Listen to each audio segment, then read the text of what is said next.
Hello, welcome to our session titled Education to Cultivate Social Responsibility.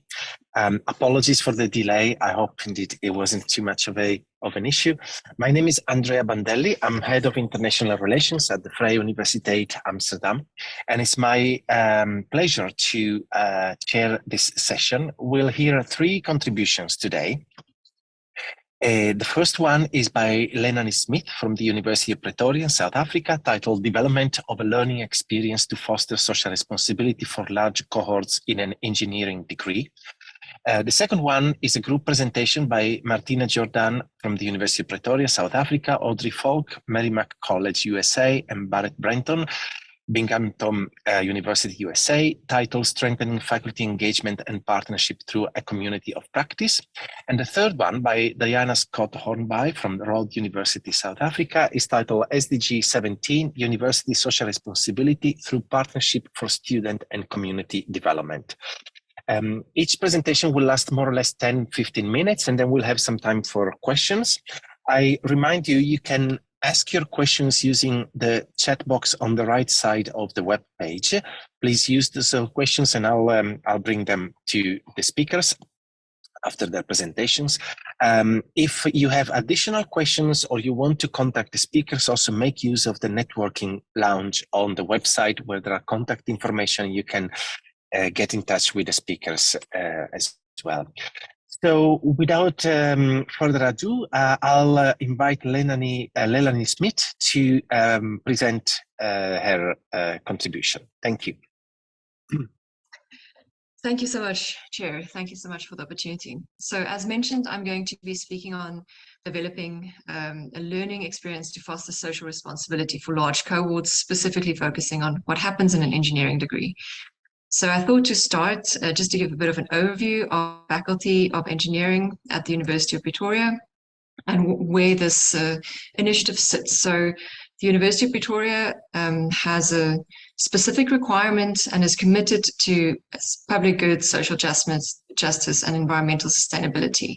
And so as part of their we at the faculty level have developed this module, and I'm aware that my predecessor is also in the room listening, and she was running the module for I think 15 plus years, and it had a whole series of going from being an elective to at this stage a compulsory module for us at the university. In the bigger university, we have more than 29,000 undergraduate students involved in circular community engagements, and there's a total of 272 community engagement modules in the university. We work at more than 100 sites. And so at 2019 already, more than 65% of the students were registered at the university were involved in some form of a community engagement initiative. So specific in our school, we have 18 degree programs, and of the 18 degree programs, we have engineering programs that run. The cohort taking this module is about 1,650, and that roughly divides them into 5 teams of transdisciplinary groups, and we end up with about 350 projects. The students are each required 40 hours of community engagement work, and so in total they end up doing 65 or close to 66,000 hours of work in the community. Now, I just want to pause there to take note of the size. So we have 1,650 students, 350 projects, and a single coordinator, which means that to ensure that we are able to coordinate the module is a challenge in itself. To maintain relationships with the community partners is a challenge, but also to ensure our students are being exposed and developed as young professionals is quite a big challenge. So the module is specifically run as a service learning module, which means it's experience-based. It's a project-based module. Real community stakeholders are involved. And so of the total of the module, we have 80 hours, of which 40 hours we use towards preparing these for the community engagement and 40 hours of field work. Now, as part of the coordination structure, we also have 6 postgraduate teaching assistants, and they typically help with assessment. And then we developed a program with 33 mentors, and the program is specifically part of the bigger process of making sure that we are running a project at scale, and making sure at scale we are enabling our students to have access to the more emotional resources that they might find they need. So the mentorship program is quite a unique program that we've set up in the module, where we work together. So from the university side, we work with a group of success coaches, and we work with them to develop very specific practices within our mentors. So the ability to really listen, the ability to support, the ability to give and receive feedback, the ability to ask clarifying questions, and linked to this ability of asking clarifying questions comes in this concept of responsibility. So often we find our senior students, or the students in a mentorship position, take responsibility and they do the work, or they give the answer to the group involved in the community work, and guiding them towards their own solution. And often, of course, the students that are often younger than these mentors, they almost hand over responsibility to the senior students. And in that context, these lines between what am I responsible for and who's responsible for what becomes blurred. On the one side, the person handing over responsibility never has a chance to develop that. And the person taking on responsibility often becomes overworked and frustrated. So this mentorship program is really the core of the program and its potential to be scalable. So you can also see from the sizes numbers, we roughly then have about 10 groups linked to a single mentor, and the mentors then walk a close journey with the coordinators. So that would be me. So maybe just a short note on how it's facilitated. So as a service learning module, the premise of learning and the form of active learning that it becomes is to really have students that go through the process ask questions and be critical around citizenships. So questioning the norms, the values of society, and strive to bring a positive change. So what's really important about this facilitation is that the student becomes the center of their own meaning making. And that's also the core of active learning. So the student is guided through a process.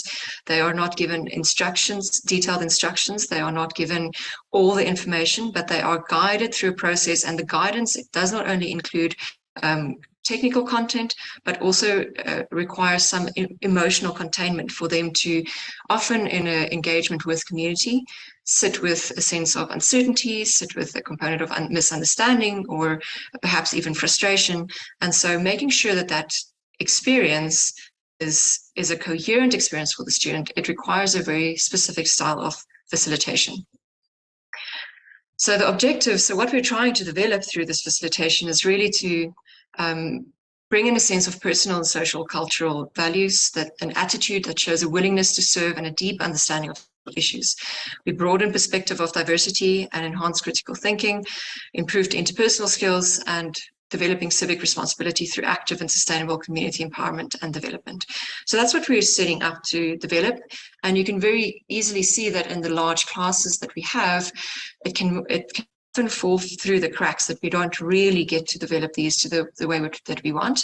Luckily, the module is just the starting point. So we start to expose them and we start to develop these. That's then picked up by other modules later in their degree program, 3rd and 4th year. So we start really by just contextualizing why this is important to them. Why do they have to be exposed to community projects? We bring in the Sustainable Development Goals, and this is often a very interesting practice. Some of our students have never heard about it. A lot of our community partners have never heard about it. So we try and have them think about the global perspective, and we also narrow down within a South African context what we're really focusing on and what's prioritized for the South African government. And so we spend a lot of time to make those links between, I'm an engineer, why do I need to be socially responsible? And this becomes a very tricky thing to bring into their awareness, because a lot of our students that come in to do engineering are very technically focused. They did really well in math and science, and so they don't expect to be communicating or working in teams or engaging with people that are not from their technical background. So it's a lot of time that we spend to just make sure they understand the importance and the relevance of for their future workplace. And really the core of how we develop and how we create this learning experience is around the slide that I'm going to share now. So we bring in a very strong not lecturing content, but a discussion where we sit with some students that have previously had JCP, and in some cases we involve industry partners that are from engineering background in a conversation where it almost becomes a panel discussion that students can observe and ask questions. So we play with content that includes some neurophysiology, neuropsychology in terms of emotional and technical intelligence, really understanding the brain, like why do we often become triggered, what triggers different people, what happens to my nervous system if I'm really stressed, so they can understand that what is happening to them is completely normal. Being in an familiar environment, being at the center of your own meaning making will bring up a lot of emotions of frustration and perhaps not feeling that you're good enough, perhaps feeling that you're misunderstood or you don't belong. And I think all these feelings need to be normalized for them in order to help them to move forward and not get stuck in that process. So we use specific tools that we take from neuro-linguistic programming and coaching, success coaching, and some of those we then try and animate and create activities around. So one of them is, for example, matching and mismatching, which is very important because engineers are often trained to see what is missing, can be improved, which is great for technical and other kinds of problems, but not great to make connections and connect with the social context. We talk to them about the levels of listening and how to be more inclusive. And we use the Enneagram as a personality typology specifically because it's flexible and it doesn't box people into specific styles, and it focuses on motivation rather than behavior. And so we use this component to bring in the concept of diversity. So we try to have them look beyond the typical inclusion of diversity where we think about culture, race, gender, and look beyond what you can see with your eyes, but into the person's motivation. So what is in their heart? What is driving them to behave in the way that they are doing?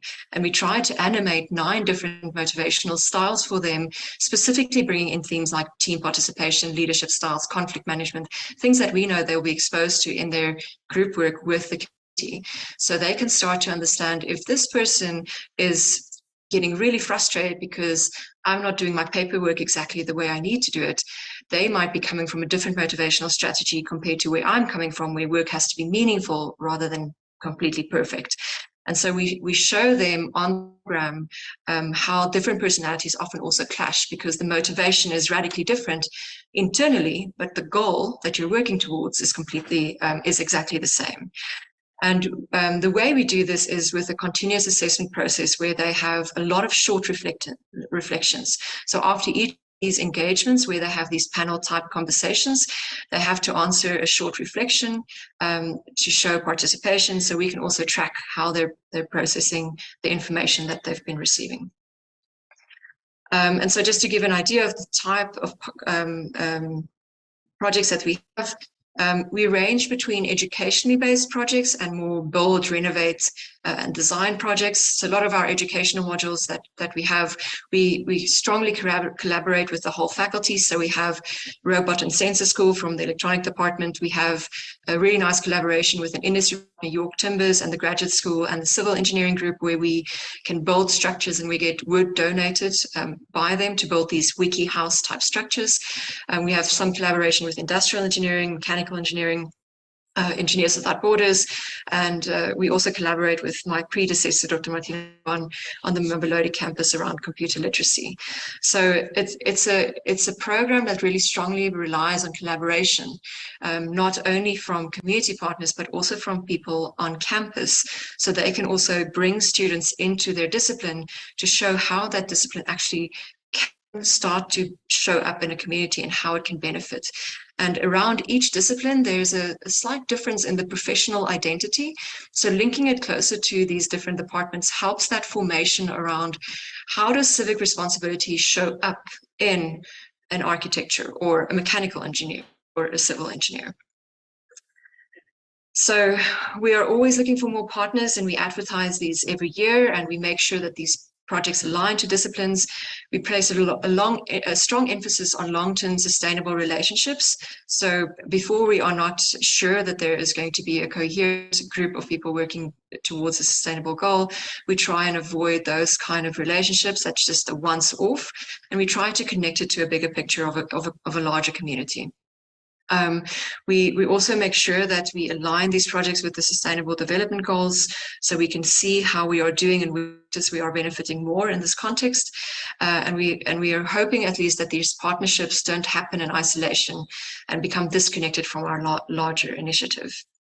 A very valuable thing that students also learn in this process is there's a process of handover. If we have a continuous stream or continuous relationship with the community, we are not just going in and doing something and then leaving, but we're going in and doing a part of the work, and there's another group that we need to hand over to. So the project keeps on living, but the team is changing. And that's often something that students don't get exposed to when they're in a university context, where they hand in a project, they finish the module, and they move on to the next. So maybe just a short note on what is next. So at the moment, we are playing around with a different structure, or bringing in different components in the mentorship. So taking them a bit further, so doing a bit of an advanced training, bringing in new concepts like how to negotiate and how to perhaps problem solve in a different way with a group. So almost like teaching them how to become facilitators of a project solving initiative. And we're going to do this as a week-long in-person experience in the new year. So that's going to be very different. So for 1 week, we'll have them actively involved. I think I should have probably mentioned that, but all the content that we share, because of the class size and the number of programs that we serve, the content is all online. And so we're hoping to do the same, but in person on campus before they actually start the academic year, so they can get that exposure to the development before they enter the program. We have a brand new space where we're hoping to create a space where they can come and do their mentorship sessions. They can also have opportunity to do some rapid prototyping for their projects. So it will become to feel like a space where they can move in and out. We're always looking for more collaboration and more expansion. At the moment, we're in conversation with 2 US-based universities where we use some of the teams or some of the stronger members that we see emerging through the model that participate in international community-based competitions with US-based teams. So that's quite exciting. We're always trying to bring it closer and contextualizing it more with the engineering modules to ensure the students do engage and understand the importance. And then at the moment, we're moving into a centralized platform where we'll be able to track the history of the module. We'll be able to draw statistics about individual students, individual teams, status of the projects, and so we can track and monitor this sustainably over a couple of years. So I think with that, I'm going to end my talk. Everyone had some idea of how we attempt to develop these very complicated competencies in our students. And we are in the phase of setting up tools on how to measure the success. It's been the first year after implementation, so we're very anxious to hear what the results will be. Informal conversations with students have been very exciting and promising, but until we do formal focus groups and conversations, we won't really know what the impact has been. Thank you very much. Thank you, Lelanie. This was really, really very, very interesting. We have actually one question. What is the meaning of JCP? That was on your last slide, I think. Oh, sorry, I should have started with that. So the module is called JCP. It stands for Joint Community Projects. I apologize. I'm so in my head. No problem. That's why we have questions and chat boxes. If there are no other questions, just in the interest of time, because we are running a bit late for the program, I will definitely be in touch with you, Lelanie. That's but we'll follow up. Oh, we have another question. Let me see. Do you have any data evaluations about the level of satisfaction of implemented approach by students involved in it, like student lectures, etc.? Yeah, so that's what we're setting up at the moment. I think since we've only rolled out this way that we facilitated this year, we're definitely in the process of, we have ethical clearance, we can go ahead and ask all these very important questions. So hopefully by next year, you'll hear all about that. Okay, that's great. So we'll look forward to the data. Any other question from the audience?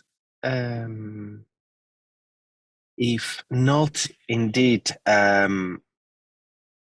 if you agree, Lelanie, we'll follow up with you offline.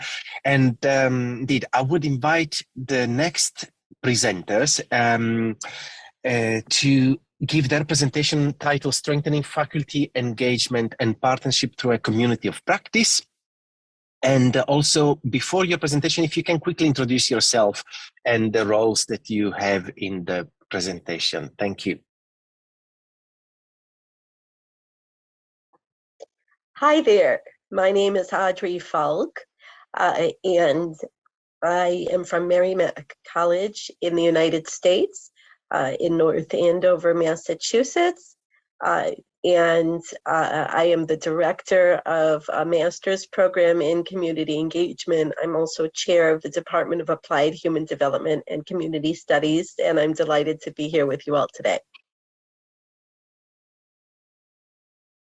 Everybody, I'm Brenton. I'm the Faculty Engagement Associate here in Binghamton, New York, Binghamton University, and our Center for Civic Engagement.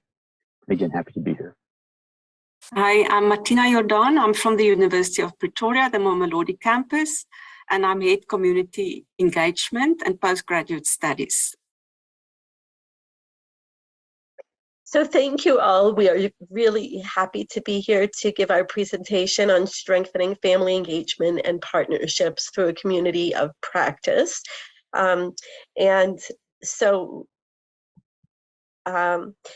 We three became connected with each other through a community of practice that was organized through Campus Compact.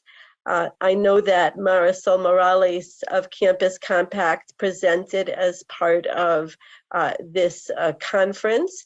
And Campus Compact is a national organization in the United States that is a network of colleges and universities committed to the public purposes of higher education, community and civic engagement.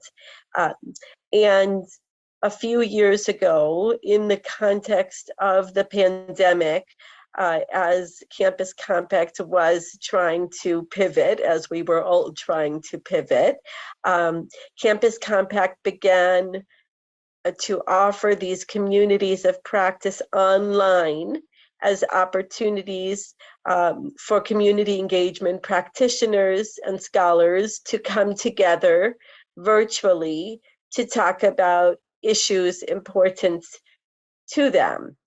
And these communities of practice were designed to be aligned with some of the competencies that Campus Compact has identified with respect to the competencies required for community engaged practitioners and professionals. So our community of practice was focused specifically on strengthening faculty engagement. And Barry and I responded to the call for facilitators for the communities of practice, and the model used by Campus Compact was to bring co-facilitators together to facilitate these groups. So Barry and I became co-facilitators of this strengthening faculty engagement community of practice, which occurred during the period of February through April 2021. So that was about a year into the COVID pandemic. And we used this as an opportunity to work with a small group of individuals who were in roles where they needed to provide support to faculty in community engagement to help think about the work that they're already doing and connect with theory and share best practices and network with one another.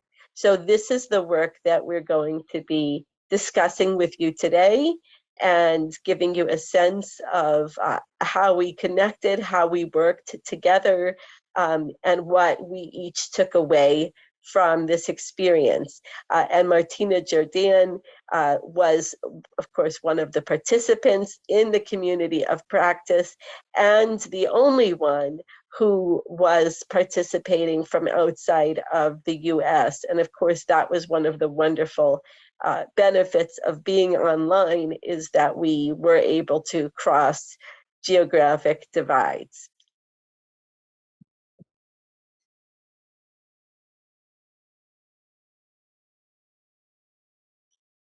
Thank you, Audrey, for the introduction. Just sort of broadly speaking about communities of practice, this is true across what we did and other examples, but it's meant to be, of course, a learning community that's comprised of professionals that are seeking to gain knowledge and resources to be more effective in their work. And the whole idea behind this really has engaged, there's literature on this, organizational change, organizational development literature, for example, some theories, but the idea is for organizations, or in this case, like our community of practice in this context, to be more efficient and effective in what we do really as human beings and sort of make up organizations. We had to think about this growth mindset. So the entire time as Audrey put this out, we met over 6 different sessions. And the point was that we were growing together as this went through, and key things that we'll talk more about here and kind of how we run our community of practice is just terms of, we were just co-facilitators. What I mean by that, it wasn't meant to be us lecturers or anything along those lines. It really was to be meant to where we went through a series of workshops, essentially together as a total group. We just sort of helped steer things in direction, kind of help to facilitate the agenda that we put forth in collaboration with the whole group. And clearly the idea is to really create change within an organization, in this case, in terms of our practices as professionals in community engagement. Next slide. So really to do that, kind of what I was referring to is we looked at identifying strategies to engage faculty. So our specific community of practice, again, was to focus on supporting community engaged faculty. And really this means across a number of areas, but really from partnership building to teaching and learning to their own scholarship as well. So kind of the whole gamut, I guess, of what a professional faculty member would want to get out of community engaged experiences. And so thinking of ways as a group to share resources and approaches with faculty, because faculty are very much maybe differently motivated depending on their disciplines, et cetera.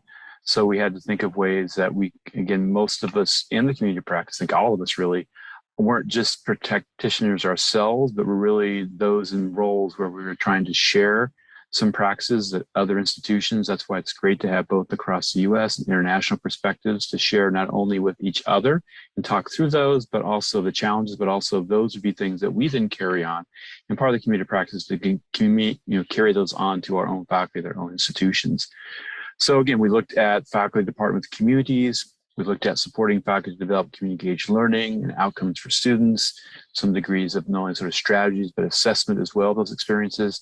And again, supporting faculty in dissemination of their own work, their own practices, and really through scholarship, both of taking part in these high impact practice, different kinds of experiential learning and community engaged learning, but also for many faculty, it may be that they utilize from their own discipline this research opportunity engaging with the community as part of their own discipline specific scholarship as well. And then they're able to integrate community engaged learning with their students as part of that whole research process.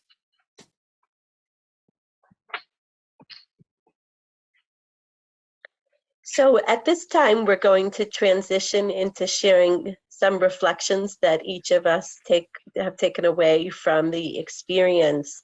And I'm going to start off. And so I want to share a little more that the master's program that I oversee in community engagement is one that was on ground for many years.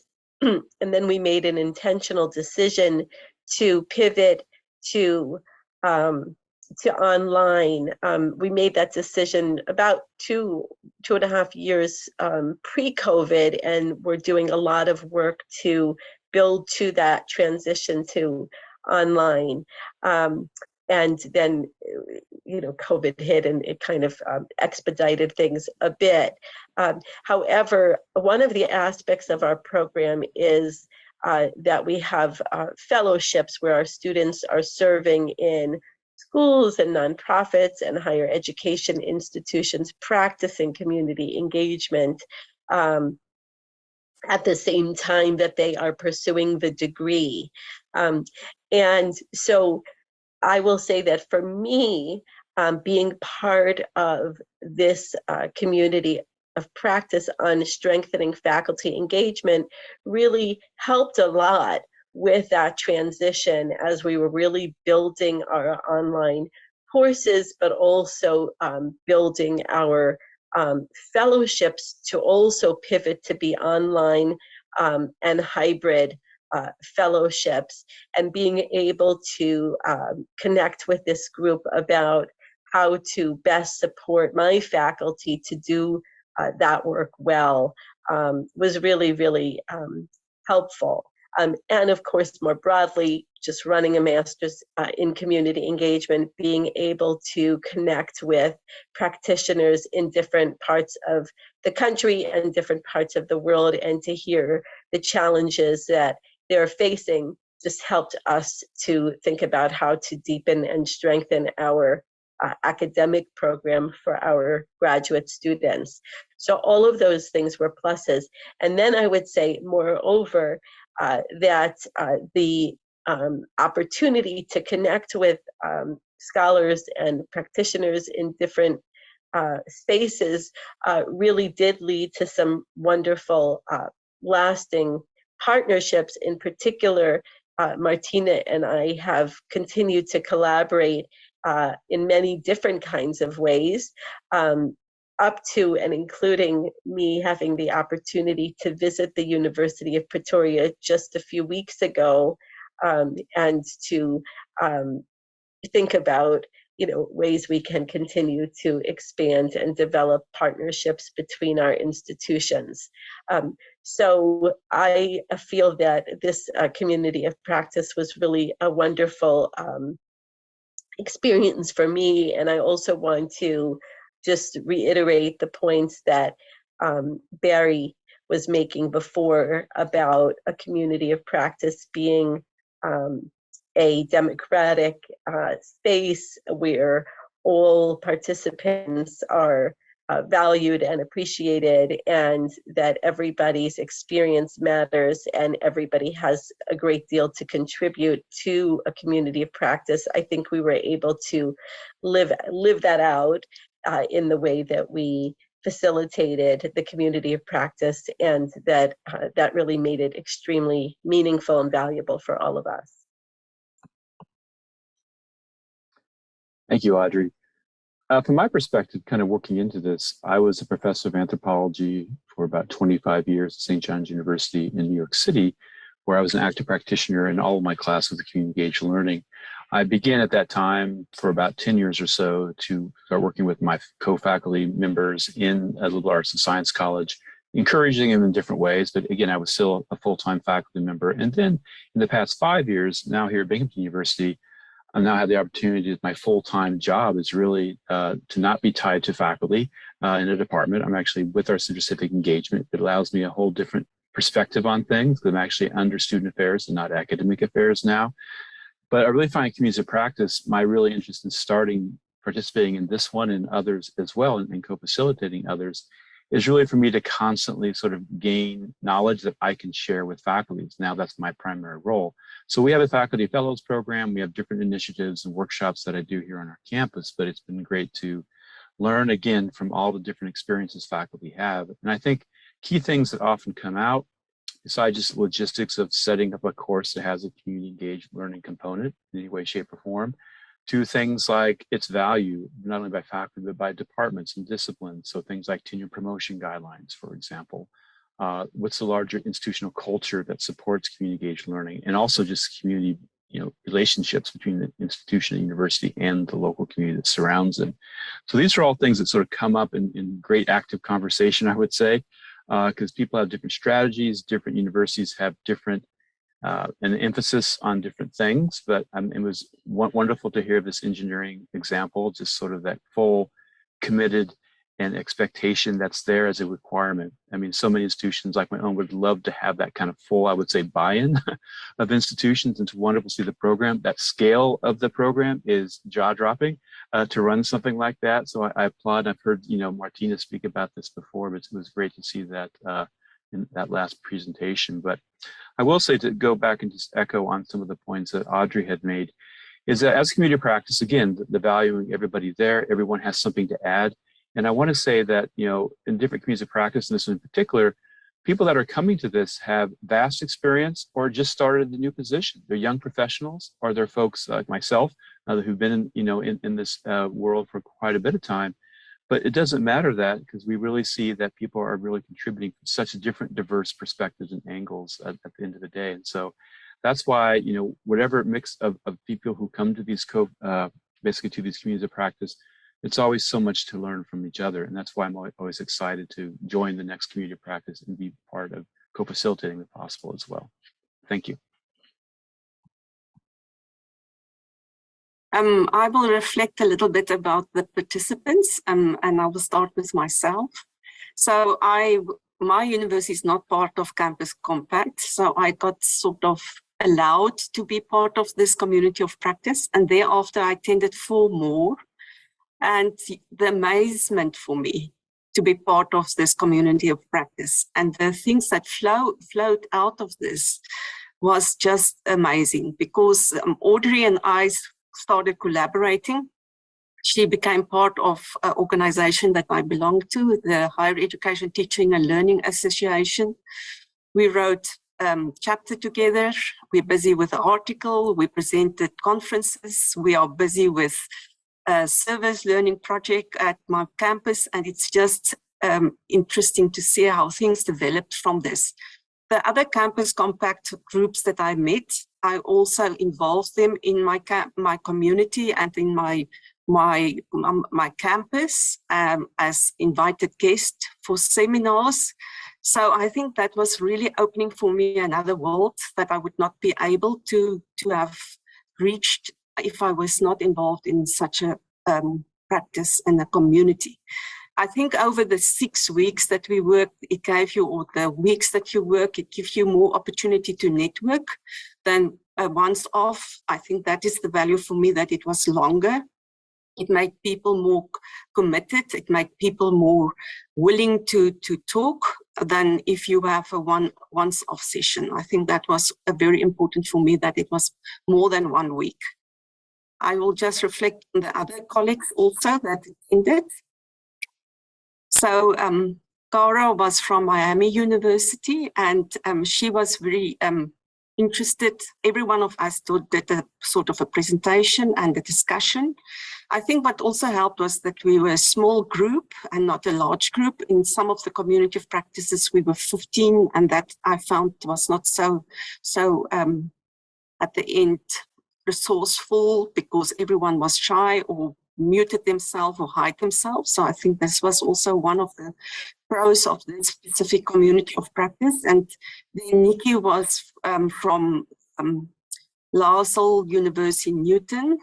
She's very talkative. That was really great to have her in the group. And then the next one was Sarah, and I met Sarah in more community of practices. So later on we became friends because we met each other, and that was also great because we could see our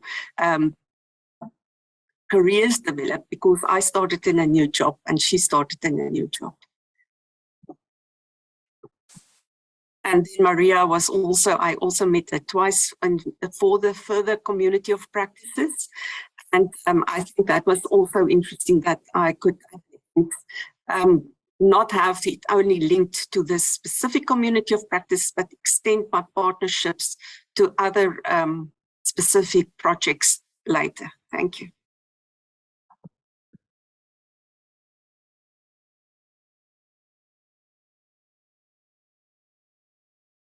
To summarize some of these cross-institutional themes that really emerged, and that's the great thing about a community of practice, is everyone being involved, and as Martina was saying, sort of particularly in a smaller group was definitely helpful, but really so the sharing kind of, we're just want to pull out some of the themes that we kind of recognized and saw. So while each campus had its community engagement champions, those people in community practice, first of all, obviously were there for that reason, but also those at their institutions they would talk about, really trying to find ways to engage additional faculty, of course, is challenging. So what is the culture of engagement at an institution? Who are the champions there, particularly different administrative roles and other folks that can basically help move forward a institutional culture of engagement? There's also this balance of then the online resources that are there and networking opportunities that Martina had talked about too, I think is important, because the sort of in-person engagement and training may cast the widest net, of course, in regarding to engaging faculty. That's something we definitely pulled out as an important theme.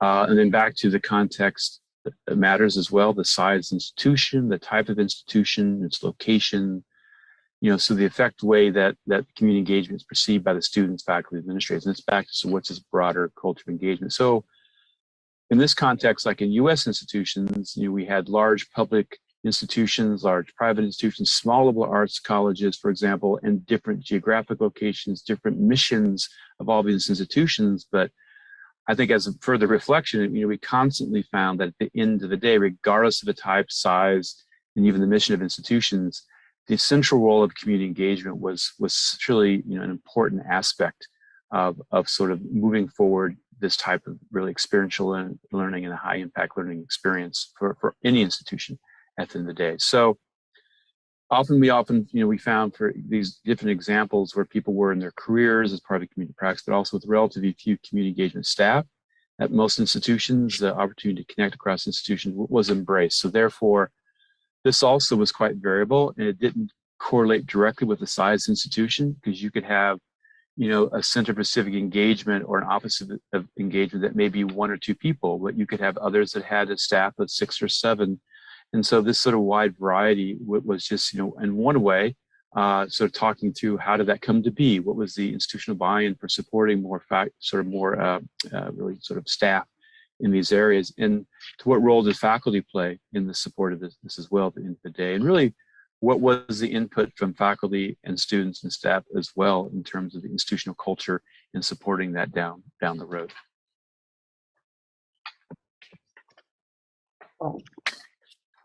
So we all felt that our community of practice was a wonderful opportunity to network, to connect, to really deepen our practice. And we strongly encourage all of you to consider utilizing a community of practice in order to enrich your own experience as community engagement scholars and practitioners.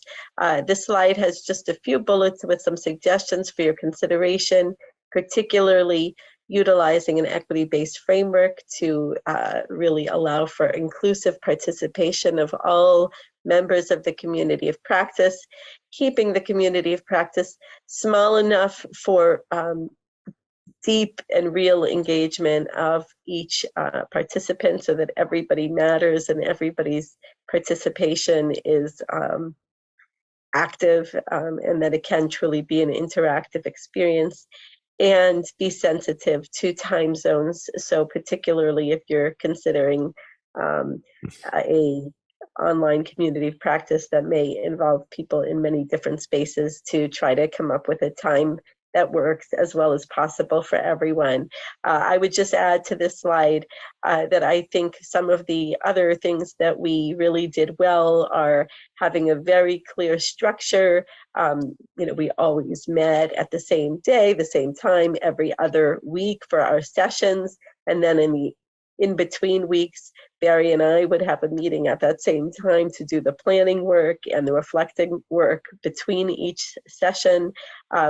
We always utilized 1 or 2 readings that were provided in advance as a way of grounding each of our discussions in a particular topic or theme related to strengthening faculty engagement. And we always provided a brief list of bulleted questions for discussion in advance so that participants could review those questions in advance and be prepared to actively contribute to the discussions. So just a few thoughts for you, and we hope that you will take advantage of these recommendations to try a community of practice of your own. And here are Thank you so much. Oh, and references. Thank you so much. Thank you so much. The community of practices are indeed such a powerful and wonderful instrument. So thank you so much for sharing your experience for this. We are, I'm afraid, really out of time. The session should already have ended, and we still have one contribution. So I will not be taking questions now, but indeed, please do contact the speakers through the networking opportunities. I know some people also wanted to have could not read the slides because they're the screen is small, so maybe there are ways to share the presentation. So please, to the participants, don't hesitate to get in touch with the speakers to continue the conversation on this really wonderful and important topic. The contact and the opportunities are in the networking area of the platform. So thank you so much to all three speakers. And now indeed our last presentation, the SDG 17 University Social Responsibility through Partnership for Student and Community Development by Diana Scott Hornby from the Rhodes University, South Africa. Diana, do we have the last presentation?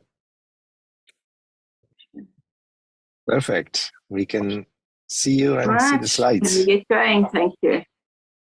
Good day, colleagues. In South Africa, we call the last session of the day the graveyard session, so I hope it's not going to have that effect on you. My name is Diana Hornby, and I'm the Director of Community Engagement at Rhodes University in Makanda, South Africa. The topic for my presentation today is SDG 17, Social Responsibility through Partnerships for Student and Community Development. What I'm going to share with you today is a little bit about the changing context of higher education, the purposes of our higher education institution. I'm going to touch on the SDGs. I'll speak a little bit about community engagement in South Africa, and then I'll particularly focus on the SDG 17 around community university partnerships, and I'll share a case study of the Rhodes University Schools Initiative. And then thereafter, I will share a little of the impact of the initiative. So just to get started, around the changing context of higher education. Higher education institutions, they influence and are influenced by the socioeconomic, the cultural, and the political fabric of societies. And universities' purposes change in accordance with societal changes. And until recently, the production and dissemination of knowledge and preparing students for the labor market were seen as the key purposes of universities. And with the dominance of the knowledge economy, universities were criticized by some scholars as being part of the world's problems rather than providing solutions to the grave issues of poverty, climate change, unemployment, and inequality, amongst other issues. Furthermore, and more specifically as part of decolonizations, questions are being asked about the logic that has been reproduced for centuries by hegemonic modern universities. And fundamental questions about knowledge from an indigenous perspective involve a review of what should be known, for what purpose, how to know it, and what should be the criteria to legitimize knowledge. So what is required is a radical transformation in structure and university culture, not just a change in curriculum content. Let's have a look at the purpose of universities. The global health issue, the COVID-19 pandemic, as mentioned by many speakers, has had and still has an unprecedented impact on all aspects of human life, including education. And the pandemic compelled higher education globally to rethink the purposes of higher education institutions in relation to its relationship with society in general and particularly with local communities. And since the onset of the pandemic, much has been written about the social responsibility and the public good purposes of universities, about educating students as active citizens and transformation agents, as well as applying a social justice lens to the right to higher education. Looking at sustainable development goals, as we've heard, the 2030 Agenda for Sustainable Development Goals provides a shared blueprint for peace and prosperity for people and the planet. And it has been mentioned that higher education, with their unique advantages in generating knowledge, uniting stakeholders, enabling transformation, universities around the world should play an active and essential role in forging sustainable future through dialogue, solidarity, and community university partnerships. And with only a few years remaining, there is an urgency for the global community to mobilize for collective resolve and accelerated action. So let's have a look at community engagement in South Africa. The democratic government in South Africa post-94 formally endorsed community engagement as a core function of higher education, together with teaching and learning and research. So this policy document introduced community engagement and to encourage universities to be more developmental and transformative. And universities are required to contribute to the social and economic development of communities, and secondly, to promote the social and civic responsibility of students. So sustainability is critical to community engagement and development. And there are a number of definitions, which I'm not going to go into in the interests of time. So let's have a look at university social responsibility. The definition is one I take that has been adapted from corporate social responsibility, CSR. So university social responsibility, and I quote, is the continuing commitment by universities to behave ethically and contribute to social and economic development by improving the quality of life of individuals, their families, as well as the local community and society at large.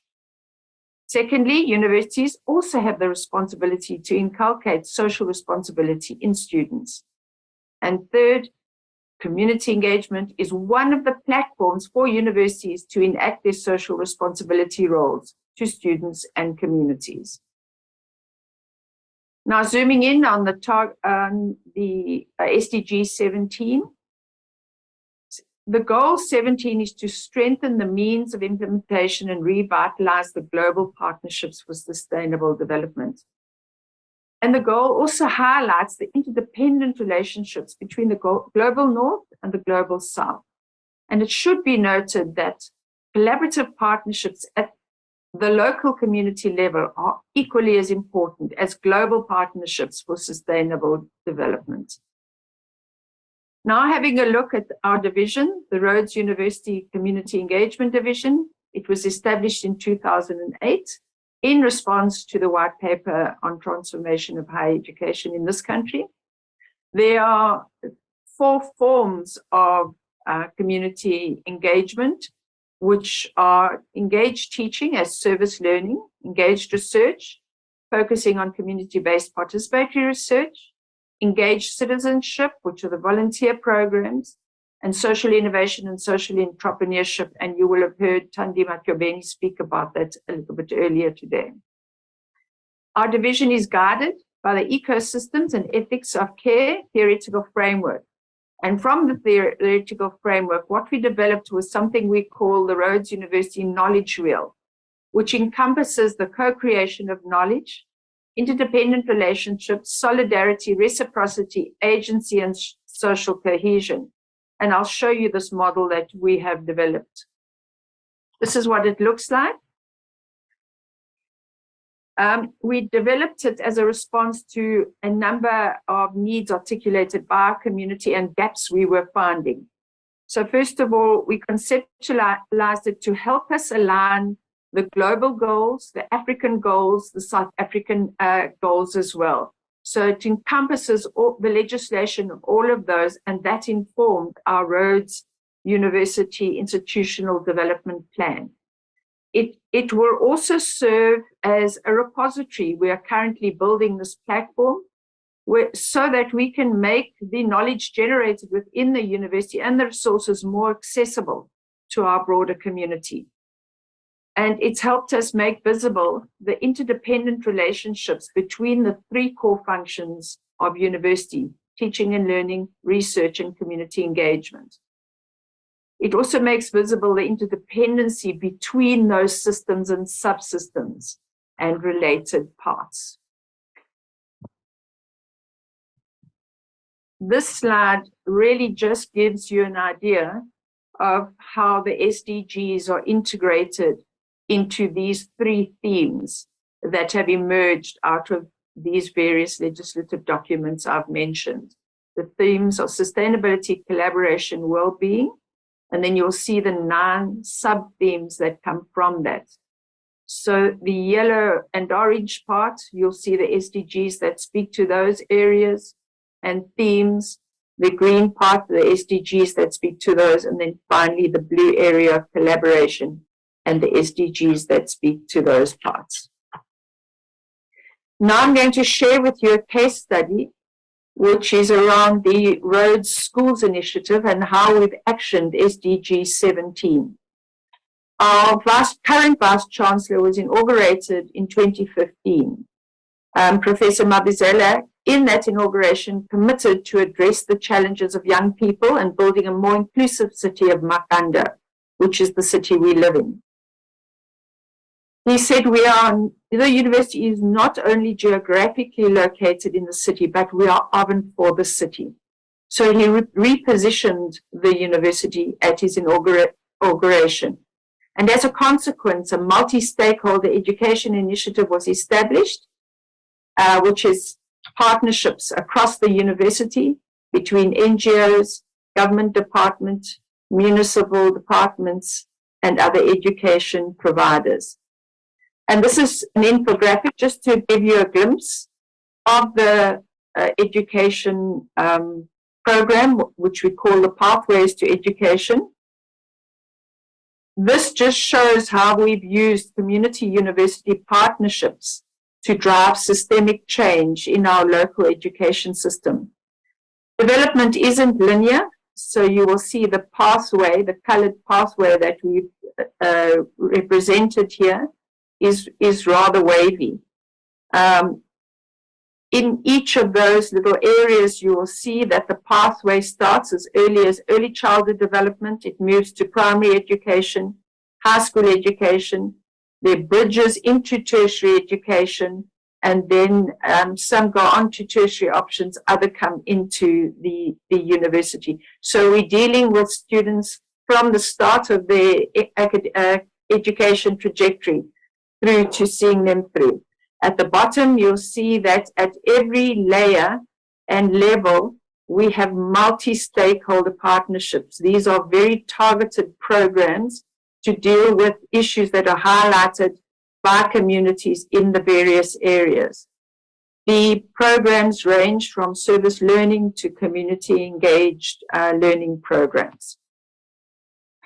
And now to share with you a little bit of the impact of this program that was started in 2016. Public education in our city has seen a turnaround in this time.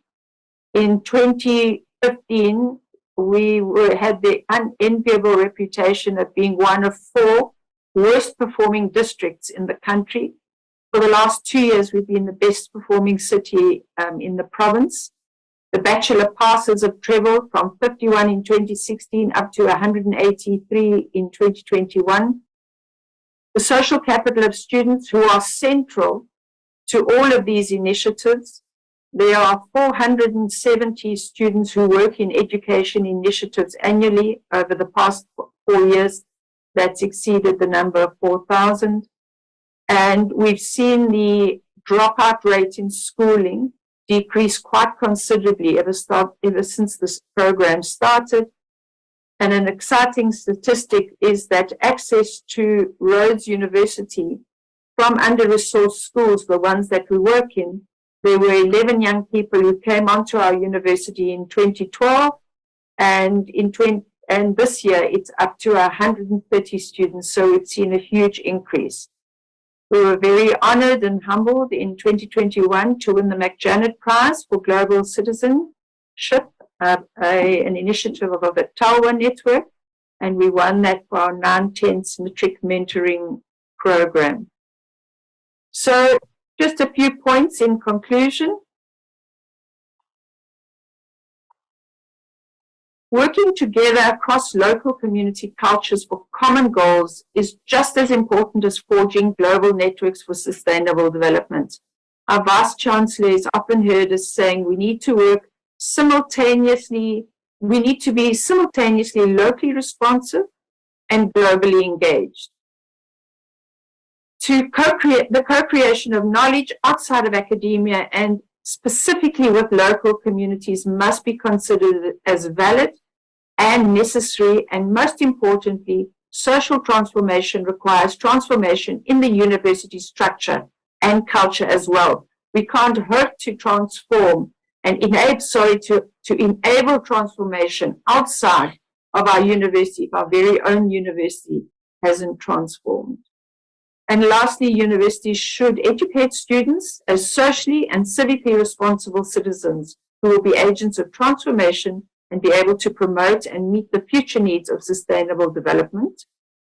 Secondly, universities should be guided by an ecosystems framework to promote the understanding of the interdependent relationships between university and community, the importance of authentic partnerships for engaged teaching and research, and between the three core functions of the university.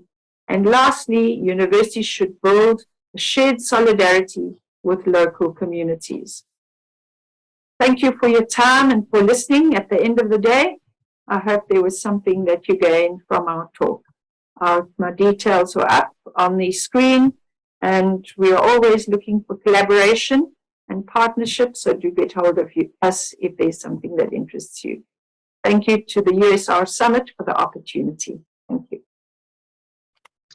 Thank you, Diana. Really wonderful presentation. I will certainly get in touch with you because indeed there are many items that are so relevant also to the work here at VU University. We are indeed way over time, and it's the last session of the day. So I invite, maybe if the organizers can put back the last slide with your contact address on the screen, just to make sure that everybody get a chance to note down the contact information for any further questions or conversations. Let's do, thank you so much indeed. Let's do like this, get in touch indeed with Diana for any further comments, questions, and collaboration opportunity. From my end, thank you so much for to all the participants, to all the contributors. It's been a wonderful and engaging day at the conference, and tomorrow is the last day. So let's get ready for another day indeed of engaging content. Thank you so much, and goodbye, I guess. Thank you. Bye-bye.